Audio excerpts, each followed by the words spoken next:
ba't ba nag-umpisa to at ba't ba nangyari yung May 13? Can you show the video kung anong ginawa sa ating empleyado? Madam President, can I have permission? This is a very short video. It's of public record. I just like, and I want to honor Senator Migs kasi siya tumayo at sinabi yung ginawa kay Terence Lim ay hindi tama. But I didn't know na ganito pala ang problema. Wag na yung buong video ng buong pangyayari ng May 11. Yun lang pong ginawa kay Terence Lim.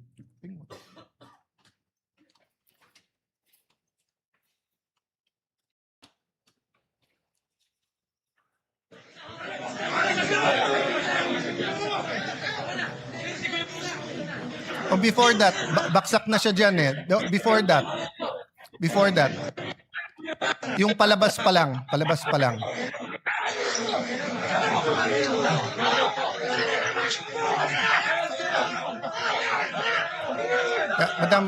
Madam Chair, may I ask, kahit na naghalo yung video, but yung palabas pa lang.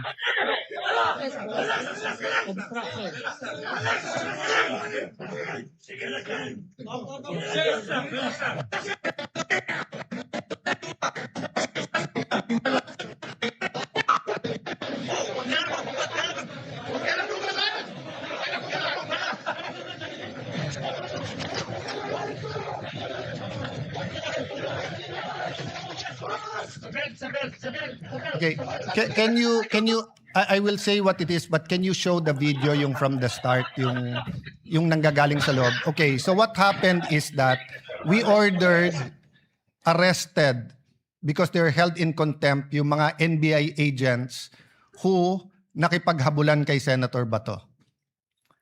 When they were leaving the building, nagtutulakan, kinuha ng mga taga-NBI at ginulpe si Terence Lim.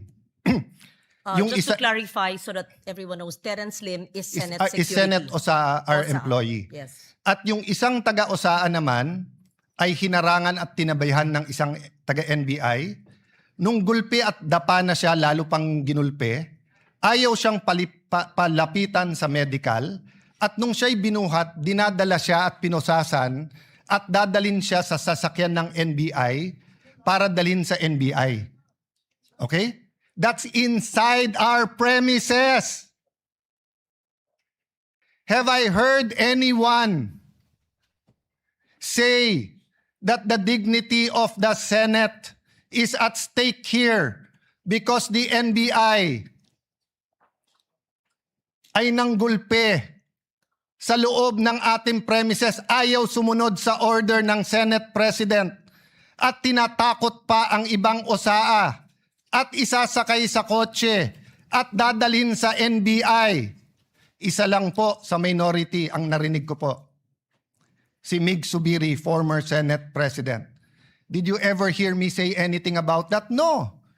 Because we're all waiting for the independent investigation. Do you have the video para kitang-kita?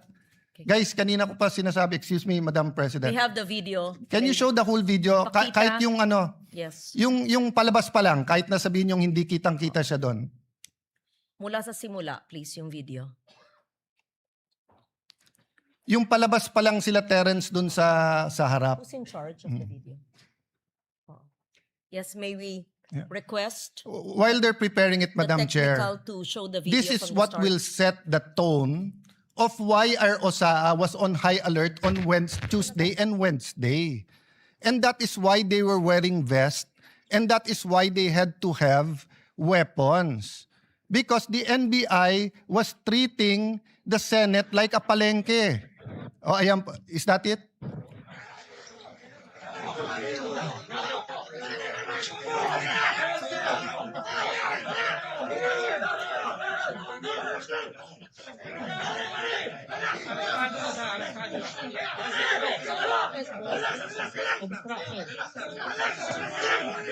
The person in white on the ground is Terence Lim, OSA, And all those Senate who are Security. holding them back are NBI. Yung NBI pa ang pumipigil. Ang pulis nakatingin lang. Yeah, continue the video.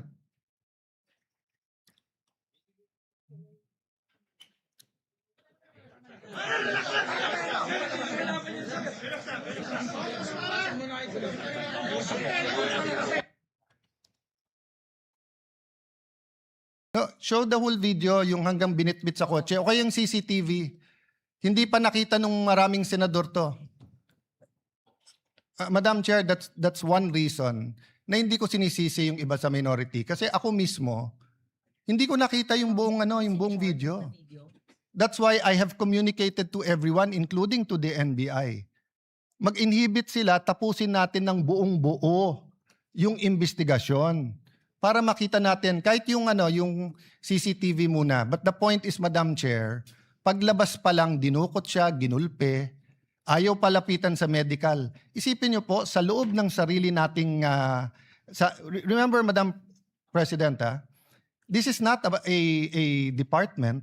We're not the DOJ, the DOLE, DSWD. We are a branch of government. The Constitution says we are a co-equal branch. Ang USAA ba pwedeng manggulpe sa loob ng Malacanang? Ang USAA ba pwedeng manggulpe sa loob ng Supreme Court? Pero ba narinig ko yung dignity natin, NURAC? Yung ating dignity ay giniba dahil sa NBI? Wala po eh. Si Alang Cayetano pa rin ang pinagbibintangan nyo. Bakit ako ba nang gulpi dyan? Hindi po ako ang pumayag. If you see the video, more than 20 agents of the NBI were allowed in on May 11. And we already napagtagpi-tagpi. The OSAA then and the SecGen were meeting. They even inspected the helipad and all parts kung saan pwesto yung mga NBI. So again, at this point, I'm not making a conclusion. At this point, I'm not pointing fingers. So let me move to the last point. Moving on, moving forward. Do you have the video ba? Pinakita nyo na kanina yung CCTV. O yan, palabas pa lang. O yan.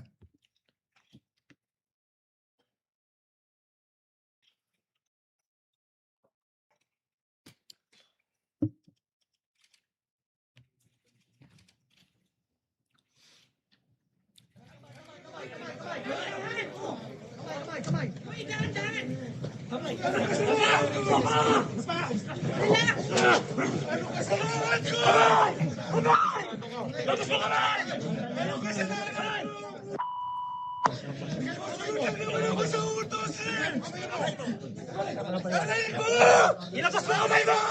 Labas! Narinig ko! Narinig ko, hindi ako makahinga! Ilabas mo kasi kamay mo!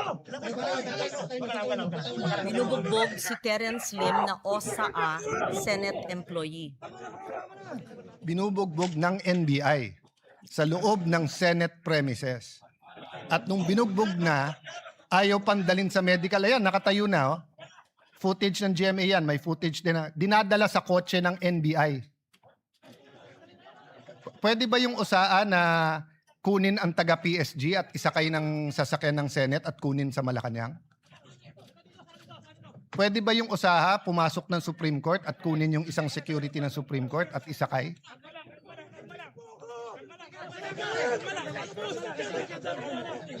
Yan, pinusasan, isasakay sa sasakyan ng NBI.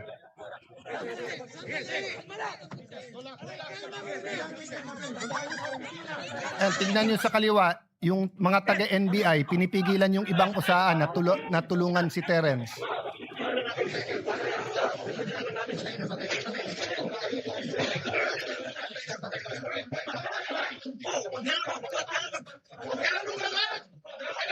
Pinagtulungan ang isang Senate Security OSAA, Terence Lim, ng mga taong allegedly, I'm not sure who they are, within Senate premises na nambugbog.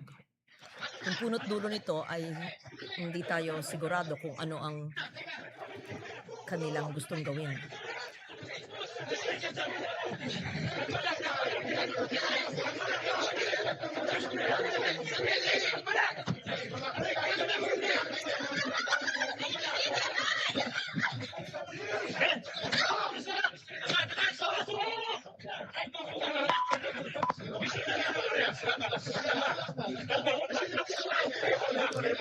Madam President, I am 1,000% sure, 10 times over 100% sure, that hindi to inauthorize ni Senate President Soto.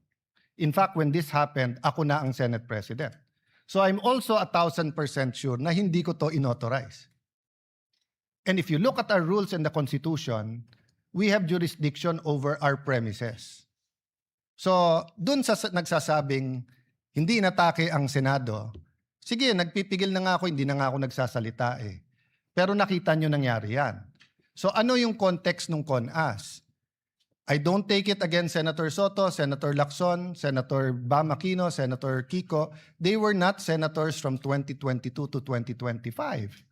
When Senator Mig Subiri and the rest of the group had to deal with the PI issue. Okay, that's in the past. So moving na. Okay. So I think lahat naman po tayo na ilabas na natin ang ating mga opinion. And I'm not stopping anyone from talking. It's a holiday on Wednesday. It's a day that Muslim Filipinos will be celebrating. Dapat makiisa po tayo sa paniniwala ng bawat isa out of respect, not sa same paniniwala.